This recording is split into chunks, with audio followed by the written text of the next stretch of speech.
FJ வந்து focus பண்ணனால தான் கேம்ல வந்து ஃபோக்கஸ் பண்ண முடியல. ஆமா, அது ஆக்சுவலி அதுதான். நான் உள்ள பார்த்த எஃப்ஜே வேற, வெளியில இருந்து நான் பார்க்குற எஃப்ஜே வேற யாரு. நான் டிசர்விங், நான் வெளில இருக்கேன். டிசர்வ் இல்லாதவங்க எல்லாம் உள்ள இருக்காங்க. ஃபர்ஸ்ட் காலை தூக்கி போட்டதே அவர் தான்.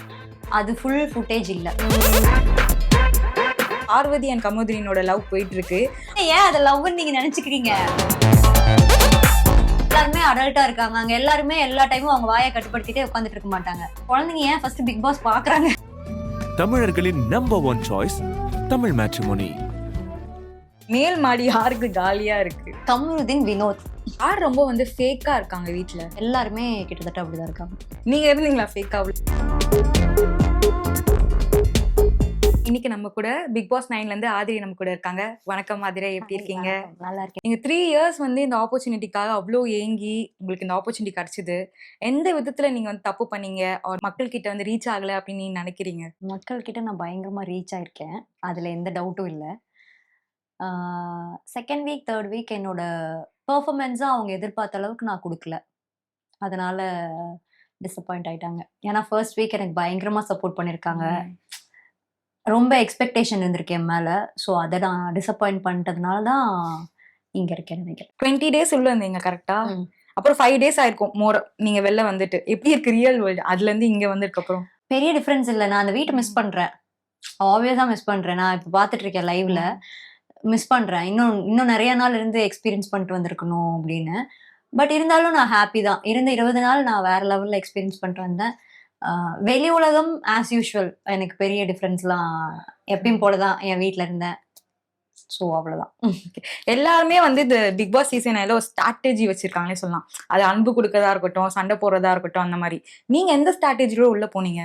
நான் நானா இருக்கணுங்கிற ஸ்ட்ராட்டஜில தான் உள்ள போனேன். அது சூப்பரா ப்ளே பண்ணேன். ஸோ அந்த கமெண்ட்ஸ்ல வந்து நிறைய விஷயங்கள் வந்து பேசுறேன்னா, ஆதிரை வந்து கேமை ஃபோக்கஸ் பண்ணாம வந்து எஃப்ஜே வந்து ஃபோக்கஸ் பண்ணனால தான் கேம்ல வந்து ஃபோக்கஸ் பண்ண முடியல அப்படின்றத நிறைய. அதை நீங்க எப்படி பாக்குறீங்க ஃபர்ஸ்ட்? ஆமா, அது ஆக்சுவலி அதுதான் இவங்க டிசப்பாயிண்ட் ஆயிருக்காங்க. ஆனா நான் கேம்லயும் ஃபோக்கஸ் பண்ணேன், ஃப்ரெண்ட்ஸ் கூடயும் இருந்திருக்கேன், அவங்க கூடயும் இருந்திருக்கேன். நான் எல்லார் கூடயுமே டைம் ஸ்பெண்ட் பண்ணியிருக்கேன். நான் இந்த பர்சன் கூட நான் உட்காந்து இவங்க கூட பேசாம விட்டுட்டோமேங்கிறது யாருமே இல்லை. எல்லார் கூடயுமே நான் ஏதோ ஒரு வகையில எல்லார் கூடயுமே டைம் ஸ்பெண்ட் பண்ணியிருக்கேன், ஒன்னா இருந்திருக்கோம். கேம் எஃப்ஜேனால என்னோட கேம் எந்த வகையிலுமே அந்த செகண்ட் வீக் நானா அது பிரேக் டவுன் ஆனதுனால அந்த வீக் மேபி அந்த ரீசன்னால அது ஃபால் டவுன் ஆயிடுச்சுன்னு சொல்லலாம். ஆனா மத்த எந்த டாஸ்கா இருக்கட்டும், பிசிக்கல் கேமா இருக்கட்டும், எதுலையுமே அந்த ரீசன் அஃபெக்ட் பண்ணலன்னு தான் சொல்லுவேன். நான் என்னோட கேமை நான் ஸ்ட்ராங்கா தான் ஆனேன். எஃப்ஜே வந்து உங்க கூட நல்ல ஒரு பாண்டிங்ல இருந்தாங்க. 2 பேரும் வந்து செம்மையா வந்து கேம் ப்ளே பண்ணீங்க. அதுவும் ஒரு கேம் தான் சொல்லணும். நீங்க ப்ளே பண்ணது கேம் தான். வெளியில வந்ததுக்கு அப்புறம் எஃப்ஜே மேல இருக்கிற பெர்ஸ்பெக்டிவ் ஏதாவது மாறிச்சா உங்களுக்கு? ஆஃப்கோர்ஸ் மாறி இருக்கு. நான் உள்ள பார்த்த எஃப்ஜே வேற, வெளியில இருந்து நான் பாக்குற எஃப்ஜே வேறையா தான் இருக்கு. என்ன மாதிரி டிஃபரன்ஸ் பாக்குறீங்க? உள்ள இருக்கிறப்போ எனக்கு அவன் பயங்கர டேலண்டட், அவன்கிட்ட நிறைய பொட்டன்ஷியல் இருக்கு. அதை ஏதோ ஒரு வகையில என்டர்டெயின் பண்ணி காட்டுறான். கோவப்படுவான், தேவையில்லாத இடத்துல கோவப்பட்டு கத்துறது அதெல்லாம் இருக்கு. பட் ஸ்டில் டேலண்டடான ஒரு பர்சன். பயங்கர என்டர்டெய்னிங்கா வச்சுப்பான் வீட்டுல எல்லாரும் இருக்கிறப்போ. ஸோ அந்த மாதிரி தான் நான் பார்த்திருக்கேன். பயங்கர ஒரு பொட்டன்ஷியல் இருக்கு இவனுக்கு கண்டிப்பா அப்படின்னு சொல்லிட்டு.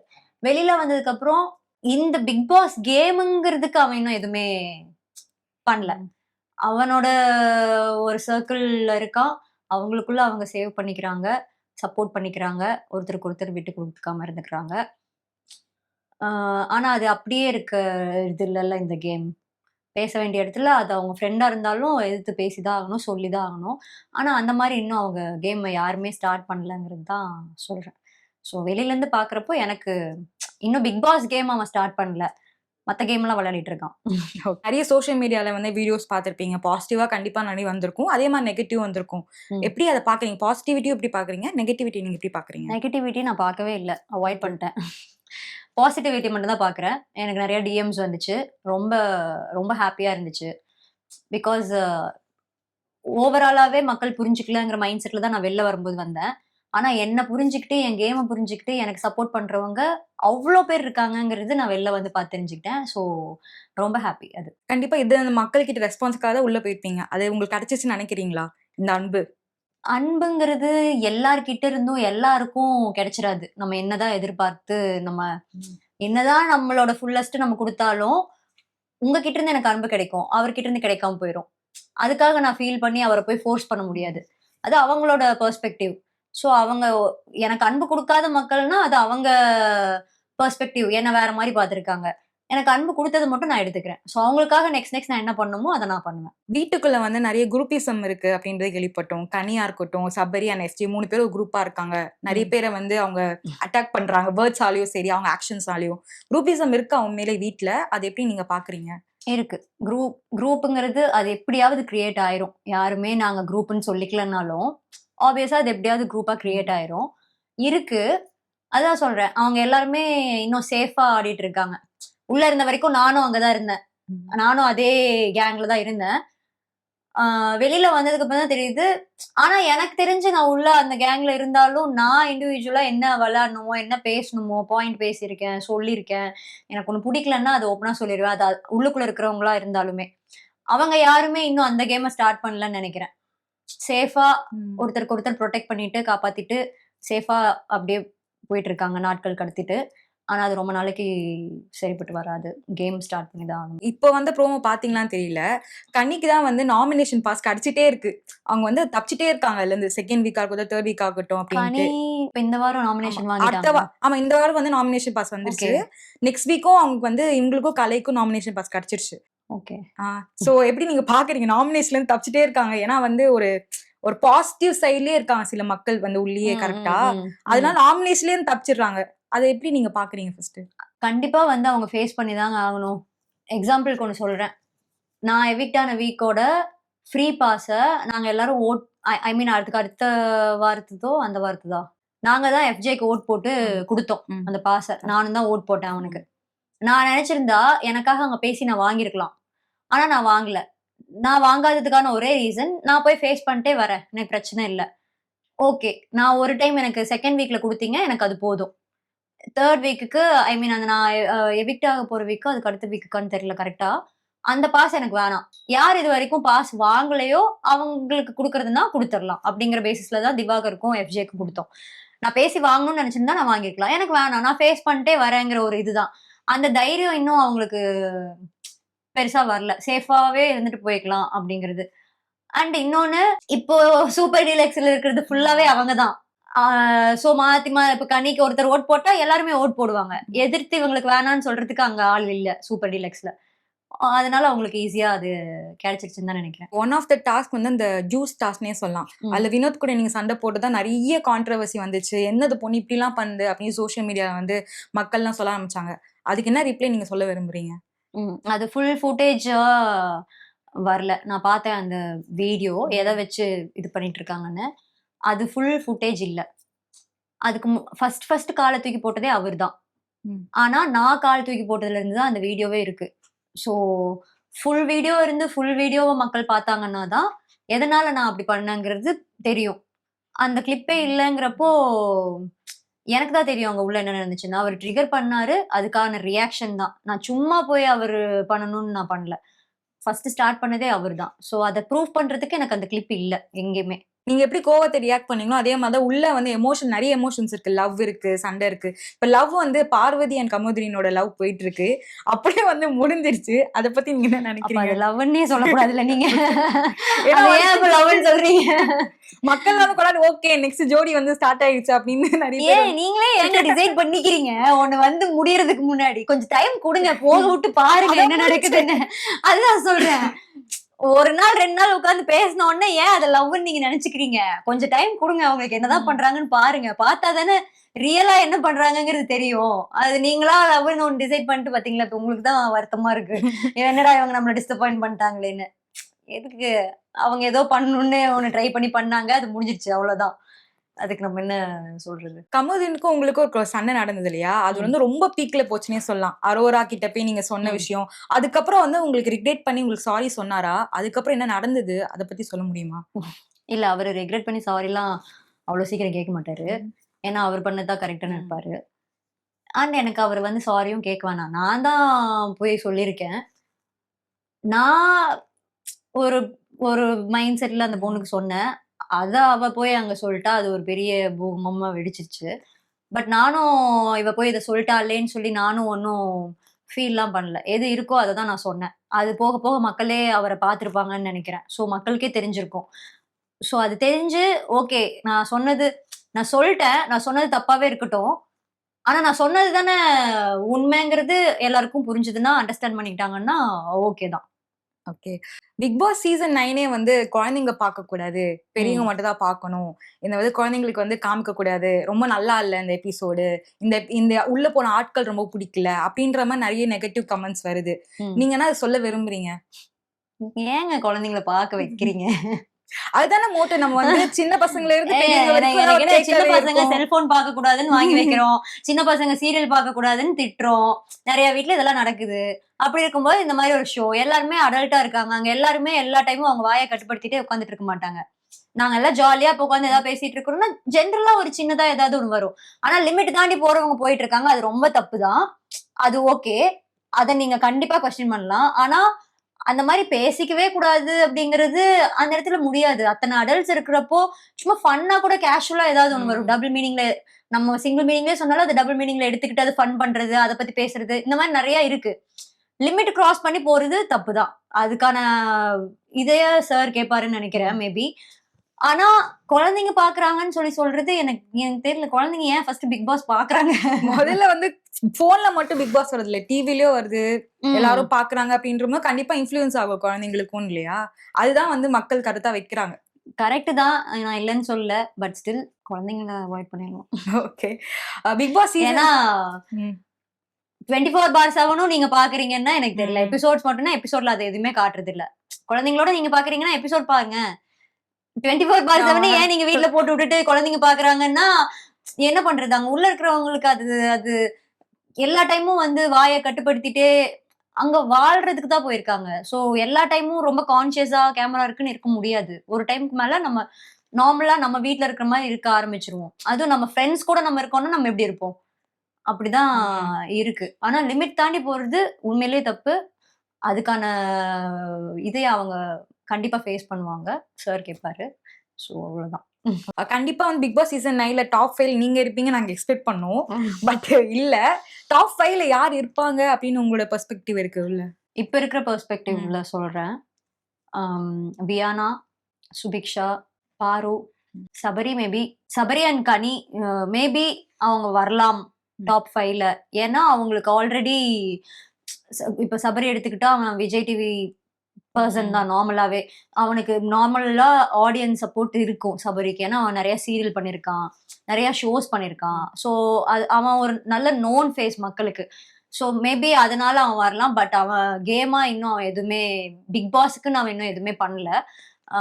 அந்த ஒரு ரீசன். மக்கள் அத மட்டும் பார்த்து ஏற்கனவே தெரிஞ்ச முகம்ன்னு பார்த்து போட்டு நிக்க வைக்கிறாங்கன்னா சபரி. கனியும் சேம்.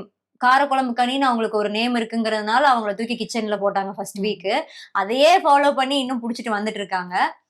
அந்த ரீசன வச்சே மக்கள் ஓட்டு போட்டு நிக்க வைக்கிறாங்கன்னா, ஆப்வியஸா அவங்களும் டாப் 5ல வருவாங்க. அப்படி இல்லன்னா அவங்க 2 பேரும் இல்ல. இவங்க தான் இப்போதைக்கு. நான் மேபி போனேன்னா நான் வருவேன் டாப் 5. ஓகே. டாப் 2ல யார் இருப்பான்னு நினைக்கிறீங்க? கொஞ்சம் டவுட் தாங்க. இன்னும் அந்த இதுக்கு கிளாரிட்டி யாருமே ஏன் நான் கேட்டேன்னா, நீங்க உள்ள போயிருக்கீங்க. எல்லாரோட கேம் பிளே வந்து பெர்சனலா பார்த்திருக்கீங்க அப்படின்றபோது, ஸ்ட்ராட்டஜிஸ்லாம் தெரிஞ்சிருக்கும். ஓகே, இவங்க வந்து சண்டை போட வராங்க. ப்ரோமோ கன்டென்ட் அப்படின்ற மாரி நீங்க உங்களோட தாட் ப்ராசஸ் இருக்கும்ல. எல்லாமே எனக்கு தெரியுது. ஆனா அந்த ம். டாப் 2க்கு இன்னும் யாருமே அவங்க ஜஸ்டிஃபிகேஷன் குடுக்கல அவங்க கேமுக்கு. ஸோ இப்பவே டிசைட் பண்ண முடியாது டாப் 2ல யார் வருவாங்கன்னு. ஓகே. நான் ஒரு மீம்ல பார்த்தேன். 55 மினிட்ஸ் ஒரு எபிசோட்னா, 51 மினிட்ஸ் ஃபுல்லா வந்து பார்வதியே இருக்காங்க. ஃபுல்லா சண்டை போட்டுட்டே இருக்காங்க அப்படின்னு. அவங்க 24 ஹவர்ஸ் எப்படி இருப்பாங்க அவங்க மைண்ட் செட்? அவங்க ஏன்னா அவங்க காட்டுறது தாங்க அவங்க அப்படி இருப்பாங்க. ஆமா. எப்பயுமே அவங்க அப்படிதான் இருப்பாங்க. ஏதாவது ஒரு இடத்துல பாருவோட சவுண்ட் கேட்டுட்டே தான் இருக்கும். எங்களுக்கு பழகிருச்சு ஆனா உள்ள. ஓகே பாரு அங்க ஏதோ பண்ணிட்டு இருக்கா. கொஞ்ச நேரம் கழிச்சு இங்க வந்துருவா இப்போ. வந்து எக்ஸ்பிளைன் பண்ணுவா. ஏன்னா அங்க முடிச்சுட்டு இங்க வந்து திரும்ப அதையே ஸ்டார்ட் பண்ணி ஒரு ரவுண்ட் அடிப்பா. எல்லாரையும் வச்சுட்டு அதுதான் பாருவோட ஸ்ட்ராட்டஜி. அவங்க வந்து லைம் லைட்லயே இருக்கணும்னு ஒண்ணு பண்றாங்க. அது அவங்களோட கேம். நேத்து ஒரு டாஸ்க் வச்சாங்க. அந்த நேம் போர்ட் மாரி. யாருக்கு வந்து அது பெர்ஃபெக்ட்டா இருக்கும் அப்படின்றத சொல்லுங்க. மேல் மாடி யாருக்கு காலியா இருக்கு? கமருதீன், வினோத். ஓகே. ஏன்? ஏன்னா உண்மையிலேயே அவங்களுக்கு மேல் மாடி காலி தான். யோசிக்கவே மாட்டாங்க 2 பேரும். இஷ்டத்துக்கு எதையாவது பண்ணிருப்பாங்க. இவங்களுக்குலாம் வந்து பேமெண்ட்டே வேணாம். பஸ் ஃபேர் குடுத்தா போதும் அப்படின்னு சொல்றவங்க யாரு? கலையரசன், அவர் எதுவுமே பண்றது இல்ல. சபரி சொல்றேன். ஏன்னா சபரிக்கு வந்து பேமெண்ட்டுக்காக தான் சபரி இத பண்றான்னு இல்ல. அவன் வந்து கலை வந்து எதுவுமே பண்ணலங்கிறதுக்கு சொல்லுவேன். சபரி இது வந்து நீங்க பேமெண்ட் குடுக்கலனாலும் அவன் எக்ஸ்ட்ராவா பண்ணிட்டு இருப்பான். சோ அவனுக்கு பஸ் ஃபேர் கூட நீங்க குடுக்க வேண்டாம். அவன் பண்ணுவாங்கிற ஒரு ஸ்டேஜ் தான். சோ இந்த விதத்துல ஒண்ணு சபரி, இந்த விதத்துல ஒண்ணு கலை. யார் ரொம்ப வந்து ஃபேக்கா இருக்காங்க வீட்ல? எல்லாருமே கிட்டத்தட்ட அப்படிதான் இருக்காங்க. நீங்க இருந்தீங்களா ஃபேக்கா உள்ள? நான் இல்ல. இப்ப இருக்கிறவங்கள சொல்றேன். நான் ரியலா தான் இருந்தேன். முன்னாடி நல்லா பேசுவாங்க. ஆனா பின்னாடி போனா ஃபுல்லா பாய்சன் பாட்டில் அப்படின்னு சொல்றாங்க. வந்து யார் சொல்லுவீங்க? ஓகே. கலையரசன் சொல்றேன். ஏன்னா இப்ப வெளியில வந்து நான் எபிசோட்ஸ்லாம் பார்த்தத வச்சு சொல்றேன். அவரு எங்ககிட்ட ஒரு 2nd, 3rd வீக்குக்கு மேல எங்க கூட வந்து நல்லா பேசிட்டு எங்க கூட இருந்தாரு. அதுக்கு முன்னாடி வரைக்கும் பாரு, திவாகர் கூட தான் அவரோட மீட்டிங்கே இருக்கும். அவங்க என்ன பேசிக்கிறாங்கங்கலாம் எனக்கு தெரியாது. ஆனா இப்ப வெளில வந்து பார்த்ததுக்கு அப்புறம் தான் எனக்கு தெரியுது. சரியான விஷ பாட்டில். இங்க ஒரு மாரி பேசுறதெல்லாம் பேசிட்டு, இப்ப 2nd, 3rd வீக்குக்கு அப்புறம் எங்ககிட்ட வந்து பாரு தான் டோட்டலா தப்பு அப்படிங்கிற மாரி பேசிட்டு இருக்காரு. ஆனா இங்க என்னென்னலாம் பேசியிருக்காருங்கிறத நான் இப்ப தான் பார்த்தேன். ஓகே. சோ அவர சொல்லுவேன். முன்னாடி ஒரு மாரி பேசிட்டு, பின்னாடி ஒரு மாரி பாய்சனா இருக்காரு அப்படின்னு. அவ்வளதான் முடிஞ்சிருச்சு இது. உங்களோட ஃபேவரைட் கண்டெஸ்டன்ட் நீங்க உள்ள போயிட்டு வந்திருக்கீங்க. இப்போ எபிசோட்ஸும் பார்த்திருப்பீங்கல்ல. உங்களோட ஃபேவரைட் கண்டெஸ்டன்ட் யாரு? எனக்கு ஃபேவரைட்ன்னு யாரும் இல்ல. உள்ள இருந்த வரைக்கும் இருந்தாங்க. இப்போ எனக்கு ஃபேவரைட்ன்னு சொல்ற அளவுக்கு யாருமே இல்ல. இந்த சீசனுக்கு அப்புறம் இவங்கள ஃபேஸ் வந்து பார்க்கவே கூடாது அப்படின்னு நினைச்சிருக்காங்களா? அப்படிலாம் இல்லைங்க. நாளைக்கே யாரு ஒவ்வொருத்தவங்க கூட வொர்க் ஏதாவது வரலாம். நம்ம அப்படி சொல்லவே முடியாது. அதனால எனக்கு அந்த அளவுக்கு வெஞ்சன்ஸ் ஹோல்ட் பண்ற ஆள் இல்ல. அதனால பிரச்சனை இல்ல. ஓகே. நீ இந்த வீக் எவிட் ஆனீங்க இல்லையா? உங்களுக்கு பதிலா யார் எவிட் ஆயிப்பாங்க அப்படின்னு நீங்க நினைச்சிருக்கீங்க? கலை ஆப்வியஸா. இந்த வீக் யாரு நீங்க எக்ஸ்பெக்ட் பண்றீங்க? கலை. கலை தான். கலை என்னால மிஸ் ஆயிட்டான். இந்த வாரம் வந்துருவான். ஒண்ணும் பிரச்சனை இல்ல. Okay. Actually 3rd week, 4th வீக்லாம் வந்து அந்த டாஸ்க் வந்து செம்மையா வந்து ஆகும் அப்படின்ற மாரி நம்ம கேள்விப்பட்டிருக்கோம். இப்ப அதுவும் தான் நடந்துட்டு இருக்கு இல்லையா உள்ள? யார் டாஸ்க்ல வந்து நெறைய ஒரு இன்வால்வ்மென்ட் குடுத்து செம்மையா கேம் ப்ளே பண்ணுவாங்க அப்படின்னு நீங்க ஆக்சுவலா நினைக்கிறீங்க? நெறைய பேர் இருக்காங்க. இந்த மாரி பிசிக்கல் டாஸ்க் ம். அது மாரி வர்றப்போ எல்லாருமே இன்ட்ரஸ்டடா தான் இருக்காங்க. எல்லாருமே பார்ட்டிசிபேட் பண்ணணும்னு. ஆனா தொடர்ந்து ஒரு சிலரே பார்ட்டிசிபேட் பண்றாங்க. ஒரு சிலர்லாம் பார்ட்டிசிபேட் பண்றது இல்ல, பண்ண விடுறது இல்லன்னு பாருவும், திவாகரும் நேத்து ம். பேசிட்டு இருந்தாங்க. ஆக்சுவலி நானே பார்த்தேன். ஓகே திவாகருக்கு வந்துட்டு அ ஓட முடியாது அப்படிங்கிற டாஸ்க்க அவர் அவாய்ட் பண்றாங்கன்னா, முன்னாடி அந்த ரீசன்ஸ்லாம் சொல்லி ஜூஸ் கியூசிக்குமே அவர் செலக்ட் பண்ணது அந்த ரீசன் தான் குடுத்திருந்தாங்க. இவர்னால ஓடவும் முடியாது, குறை நல்லா சொல்லுவாரு அந்த மாரி ரீசன்ஸ். ஸோ ஓடுற டாஸ்க்குக்கு தான் நீங்க அவர அவாய்ட் பண்றீங்கன்னா, டேஸ்ட் பார்த்து கண்டுபிடிக்கிறது, ரியாக்ஷன் குடுக்கறதுக்கு நீங்க அவர ஒரு சான்ஸ் குடுக்கலாம். அதுக்கும் நீங்க இம்மீடியட்டா அவர அவாய்ட் பண்ணி, நீங்க தான் எல்லாரும் விளையாடணும்னு நெனைக்கிறது எனக்கு தெரியல. ஓகே. அவரு தப்பாவே போகட்டுமே! அந்த ஒரு இது போகட்டுமே! என்ன ஆயிறப்போது? கேம் தான. அவருக்கும் ஒரு சான்ஸ் குடுக்கலாம்ல, போய் விளையாடுறதுக்கு. அவரு அததான் கேட்கிறாரு. மத்த டாஸ்க் தான் எனக்கு குடுக்க மாட்டேங்கிறீங்க. இந்த மாரி டாஸ்க் எனக்கு குடுக்கலாம்லன்னு தான் கேட்கிறாரு. சோ அந்த மாரி பண்றது எனக்கு எனக்கு அது எனக்கு அது அப்படி பண்ணிருக்க வேணாமே! அவருக்கு சான்ஸ் குடுக்கலாம். குடுத்தாங்க. லாஸ்ட்ல குடுத்தாங்க அவருக்கு. பட் ஸ்டில் அந்த ஒதுக்கப்படுற மாரி அவர் ஃபீல் பண்றாருல்ல. முடியிற டாஸ்க் குடுக்கலாம் அவங்களுக்கு. சோ இதான் எல்லாருமே நல்லா தான் கேம்ஸ்ல இன்வால்வ்மென்ட் குடுக்குறாங்க. எல்லாரையும் பார்ட்டிசிபேட் பண்ண வைக்கலாம். ம். சோ இந்த நேத்து நடந்த டாஸ்க்ல தான் வந்து எல்லாமே பார்வதி, திவாகர், கலை. ஏன்னா வந்து ஈஸியா அந்த நேம்ஸ் ஆமா. எடுக்க முடியும் அப்படின்ற மாரி சொல்லியிருந்தாங்கல்ல. ஆமா. அதுல எப்படி நீங்க பாக்குறீங்க? எல்லாம் சேஃப் கேம் தான் உள்ள விளையாடுறாங்களா? ஆமாமா. யாருக்குமே தைரியமா சொல்றதுக்கான ஓ தைரியமே இல்ல. சோ எல்லாருமே வந்து ரொம்ப சேஃபா இவங்க 2 பேத்த அடிச்சுட்டா ஹோல் வீடே எதுவும் சொல்லாது. ஹோல் வீடே அவங்க 2 பேத்த தான் சொல்லப் போகுதுங்கிறது ஒவ்வொருத்தருக்கும் இருக்கிற மைண்ட் செட். சோ இவங்க 2 பேத்தையும் சொல்லிட்டா வேற யாருமே கொஸ்டின் பண்ண மாட்டாங்க, கேட்க மாட்டாங்க. பாரு தான் உட்கார்ந்து ஒண்ணொண்ணுக்கும் கொஸ்டின் பண்ணிட்டு இருந்தாங்க. ம். இந்த டைட்டிலுக்குலாம் எத்தனையோ பேர் இருக்காங்களேடா, எத்தனையோ பேர் இருக்காங்க. உண்மையிலேயே நான் இங்க உட்கார்ந்துட்டு ஒவ்வொரு டைட்டிலுக்கும் நான் ஒவ்வொருத்தவங்கள தான் டிஃபரெண்டா சொல்லிட்டு இருந்தேன். ஆனா அங்க இருக்கிற யாருமே அத ஃபுல் கட்ஸோட சொல்லவே இல்ல. ஒரு 2, 3 பேர் தவிர. அந்த 2, 3 பேர் தான் ஓப்பனா சொன்னாங்க. எல்லாருமே சேஃப் கேம் தான் ஆடிட்டு இருக்காங்க. தைரியம் யாருக்குமே இல்ல. ஓகே. இப்போ பிக் பாஸ்ல வந்து வைல்ட் கார்ட் கண்டெஸ்டன்ட் வந்து உள்ள போறாங்க அப்படின்ற மாரி இருந்துச்சு. ம். அவங்களோட கேம் பிளே எந்த மாதிரி இருக்கும்? ஏதாவது சேஞ்சஸ் இருக்குமா உள்ள வந்ததுக்கு அப்புறம்? அத பத்தி உங்க பெர்ஸ்பெக்டிவ். தெரியல. எனக்கு தெரிஞ்சு இவங்களும் போய் சண்டை தான் போடுவாங்கன்னு நெனைக்கிறேன். தெரியல. ஜட்ஜே பண்ண முடியலங்க. அவங்கள சும்மா பார்த்துட்டு எப்படி ஜட்ஜ் பண்றது? உள்ள போறப்ப தான் தெரியும் அந்த பெர்சன் எப்படி இருக்காங்க அந்த வீட்ல அப்படிங்கிறது. ஸோ வெளியில இருந்து பார்க்கறது டிஃபரெண்ட். அந்த வீட்டுக்குள்ள நடக்கிறதுங்கிறது இருக்குல்ல. ஸோ அவங்க போய் அவங்க கேம் பார்த்தா தான் தெரியும். கண்டிப்பா போனதுலேருந்து ஸ்டார்ட் பண்ண தான் போறாங்கன்னு நெனைக்கிறேன். கண்டிப்பா நடக்கும். வைல்ட் கார்ட் என்ட்ரில வந்து உங்கள நம்ம பார்க்கலாமா ஃபியூச்சர்ல? அதுக்கு ஏதாவது வாய்ப்பு இருக்கா? எனக்கு தெரியல. வாய்ப்பு கிடைச்சா நல்லா தான் இருக்கும். ஓகே, என்ன மாதிரியான கேம் பிளே வந்து உங்க ஆதிரை கிட்ட இருந்து திருப்பி எக்ஸ்பெக்ட் பண்ணலாம்? ஆதிரை என்ன தப்பு பண்ணதா மக்கள் நினைச்சு என்ன வெளில எடுத்தாங்களோ அந்த தப்பை கரெக்ட் பண்ணிட்டு ஆஸ் யூஷுவல் ஆதிரை ஃபர்ஸ்ட் டேல இருந்து எப்படி கேம் விளையாண்டாலோ அதே மாதிரி தான் விளையாடுவேன். இன்னொரு விஷயம் வந்து வைரலா போனது வந்து நீங்களும் பூர்ணிமா ரவியும் உங்களுக்கும் அவங்க பாண்டிங் பத்தி சொல்ல முடியுமா? ஏன்னா வந்து ரொம்ப நல்லா இருந்துச்சு. அவங்க பிக் பாஸ் வீட் வெளில வந்ததுக்கு அப்புறம் நீங்க செலிப்ரேட் பண்ணீங்க ஒரு வின்னா, நீங்க அந்த மாதிரி வெளில வந்ததுக்கு அப்புறம் அவங்க ஒரு செலிப்ரேட் பண்ணாங்க ஒரு வின்னா. உங்க 2 பேருக்குள்ள பாண்டிங் அத பத்தி அவங்க என்னோட டிப்ஸ் ஏதாவது எடுத்தீங்களா? டிப்ஸ்ன்னு இல்ல, ம். போயிட்டு நீ அந்த ஹவுஸ பயங்கரமா எக்ஸ்பீரியன்ஸ் பண்ணிட்டு வா, மொமெண்ட்ஸ் மிஸ் பண்ணிடாதன்னு தான் சொன்னாங்களே தவிர வேற எந்த டிப்ஸ் இது பண்ணு அது பண்ணலாம் எதுவுமே சொல்லிக்கவே இல்ல. ஆஹ் என்னோட க்ளோஸ் ஃப்ரெண்ட் என்ன இருக்கட்டும் என்ன சொல்லட்டும் எல்லாரும் அது டசன்ட் மேட்டர்ல, என்னோட close friend. Okay, thank you so much. இந்த ஃபியூச்சர்ல வந்து நிறைய ப்ராஜெக்ட்ஸ் நாங்க பார்க்கணும்.